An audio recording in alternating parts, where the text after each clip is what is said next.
Halo sahabat pecinta catur, welcome back to Catur Talk Indonesia. Teman-teman, bagaimana kabar? Semoga kita sehat selalu dan rezeki kita dilancarkan, amin. Lagi-lagi partai yang sangat menarik pada final Champion Chess Tour, pertemuan Magnus Carlsen si Raja Endgame menghadapi Wesley So. Langsung kita ke permainannya. Magnus Carlsen putih memulai langkah dengan pion ke B3, Nimjo Larsen attack. D5 saat ini, gajah ke B2, kuda ke F6, kuda ke F3, setup di papan pada Nimjo Larsen attack, yaitu variasi klasikal.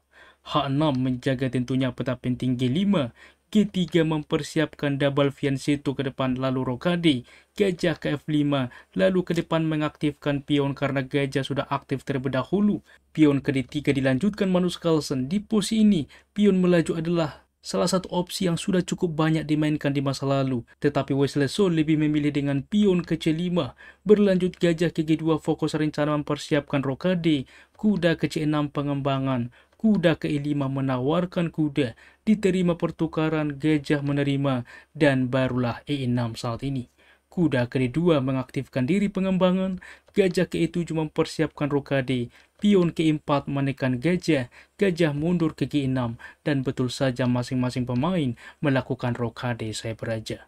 Berlanjut menteri ke E2 saat ini pengembangan menghubungkan benteng satu sama lain, gajah ke H5 menekan juga menteri, pion menutup ke F3, kuda ke D7 menekan gajah, gajah ditarik mundur ke B2, pertukaran pion sentral terjadi, di dalam posisi kuda kembali seperti ke posisi semula untuk bermanuver ke depan ke sentral adalah pilihan yang direkomendasikan, tetapi langsung F5 dimainkan oleh Grandmaster Wesley So yang melemahkan diagonal ini ke depan. Maka langsung diterima juga pion ini teman-teman. Walaupun sebelumnya mengaktifkan benteng terlebih dahulu adalah opsi, dan memang Magnus Carlsen ke depan akan memainkan ini, tetapi ia terlebih dahulu menerima pion pertukaran, barulah benteng ke D1. Gajah ke F6 berlanjut menawarkan juga gajah, pertukaran juga diterima saat ini, menteri menerima supaya juga melepaskan ancaman sewaktu-waktu dari benteng ke depan.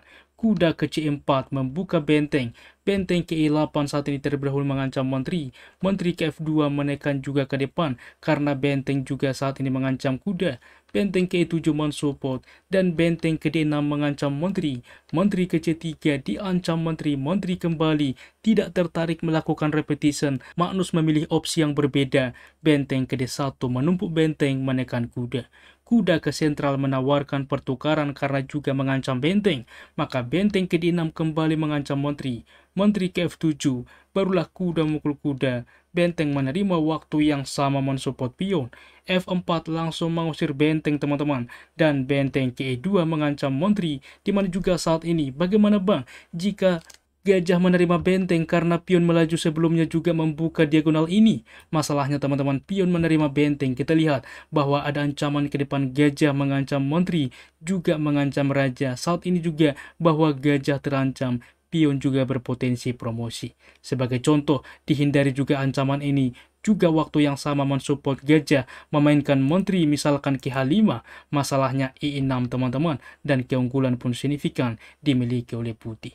Oleh sebab itulah di dalam posisi ini walaupun dimainkan dengan F4 membuka diagonal, benteng ini tidak bisa diterima, tetapi benteng ke E2 mengancam menteri, menteri baru menerima pion, dan B6 saat ini mengancam menteri, menteri ke C3, dimana dengan potensi ke depan menguasai baris ke-7, mendukung menteri ancaman skakmat di G7, maka benteng langsung menerima gajah skak, membuka baru saat ini diagonal gajah.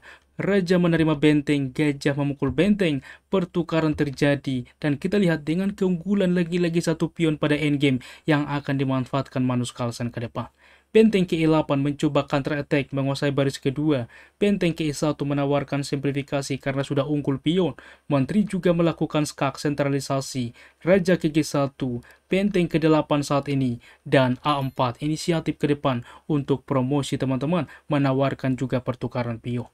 A5 menghentikan, maka raja ke F2, raja ke H7, Menteri ke sentral saat ini. Walaupun sebelumnya bahwa benteng ke E7 sebuah opsi yang bisa dipertimbangkan dengan ide tentunya saat ini ancaman skakmat teman-teman.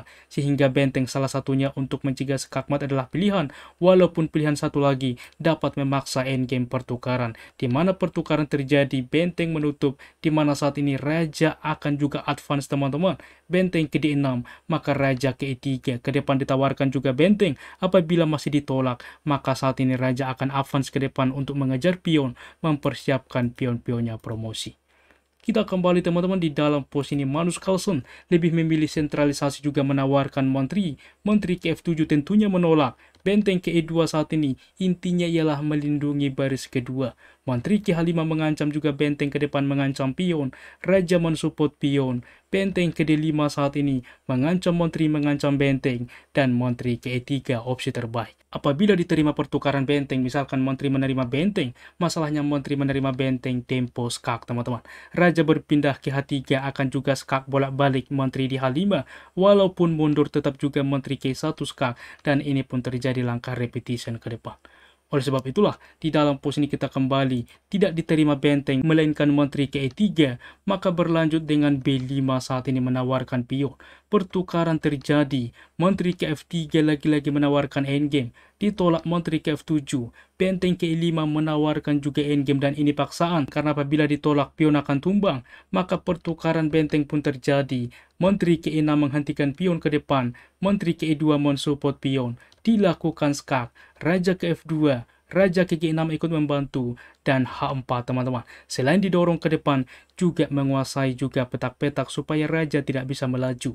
Raja ke F7, H5 saat ini. Langkah menteri juga untuk ke baris kelima adalah pilihan. Raja ke E6 dipilih, dan langsung spontan juga C4. Walaupun menteri ke D2 terlebih dahulu adalah pilihan yang lebih baik, memaksa ke depan pertukaran teman-teman, sehingga raja akan advance ke depan. Sebagai contoh diterima pengorbanan pion ini, maka menteri juga menerima pion tempo skak, raja berpindah barulah C4, keunggulan signifikan dimiliki oleh putih. Akan tetapi Magnus lebih tertarik dengan C4 terlebih dahulu, maka A4 saat ini senang hati ia menukarkan teman-teman. Lalu menteri ke D3 memaksa ke depan pertukaran, diterima pengorbanan pion E5, dilakukan skak menteri ke D5, raja ke F6, dilakukan skak, raja ke F7, dilakukan skak saat ini, raja ke G8, maka menteri melakukan skak waktu yang sama mengancam pion, dan raja ke F8. Karena kemanapun raja melangkah sama saja dilakukan skak, tetap juga pion akan hilang di F5, sama juga tempo skak. Oke teman-teman, kita kembali di sini raja ke F8, maka menteri menerima pion tempo skak, raja ke E7, menteri melakukan skak, raja ke F7 dilakukan skak, ke F6, maka raja ke F3 saat ini langkah tunggu, dilakukan skak oleh menteri, raja ke G4, menteri ke A2, lagi-lagi juga pantauan ke depan, mengapin juga pion tidak bisa juga melaju, karena menteri akan tumbang, tetapi Magnus mengeksekusi dengan menteri melakukan skak, raja ke E7, menteri ke sentral melakukan skak, waktu yang sama mencegah juga menteri ke depan ke petak E2. Di sini juga untuk mundur atau bahkan ke petak F7 sebuah opsi, tetapi mencoba melaju ke F6. Maka saat ini setelah menteri ke G6 skak, Wesley So menyerah teman-teman. Karena kemanapun raja melangkah, kita ambil ke E5, maka menerima pion skak, waktu yang sama tetap mengancam pion H6. Begitupun saat ini ke E7, tetap juga menerima pion G7, waktu yang sama juga mengancam pion H6, karena ini juga tempo skak.